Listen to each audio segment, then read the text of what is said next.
మొన్న ఆగస్టు 1వ తారీఖు నాడు మహారాష్ట్ర నాగ్పూర్లో ఉన్న ఈ వైన్స్ల దూరి కౌంటర్లు ఉన్న పైసలన్నీ ఊడ్చుకపోయిండు ఈ బక్క దొంగోడు. మొత్తం దుగ్నమంతా జల్లెడ పట్టి ఉన్న పైకం అంతా మూట కట్టుకొని మళ్ళీ ఎట్లొచ్చిండో అట్టనే షెటర్ను జానడంత ఎత్తు లేపి సుందెలక లెక్క దాని కిందికెళ్ళి మెల్లగా ఈగి అవతల పడ్డాడు. ఇక తెల్లారినాక వైన్స్ ఓనర్లు వచ్చి చూసి దొంగతనం జరిగిందన్న ముచ్చట అర్థమై పాంచ్పావులీలా పోలీసు వాళ్ళకి కంప్లైంట్ ఇచ్చిరట.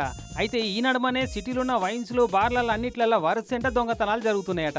ఇక ఈ వైన్స్ల సీసీ ఫుటేజ్ చూసి దొంగను గుర్తుపట్టి దొరకబట్టిరు పాంచ్పావులి పోలీసోళ్ళు.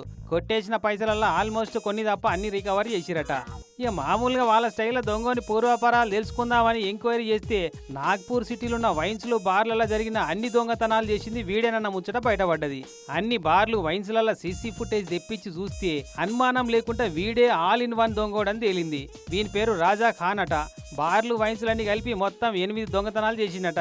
మరి వీటినే ఎందుకు టార్గెట్ చేస్తున్నారా బడివే అని అంటే, పగ సార్ పగ, మా అయ్య పానాలు తీసుకున్న ఈ వైన్స్లు బార్లు అంటే నాకు అసహ్యం సార్ అని కడుపులో దాచుకున్న పగ అంతా కక్కిండట.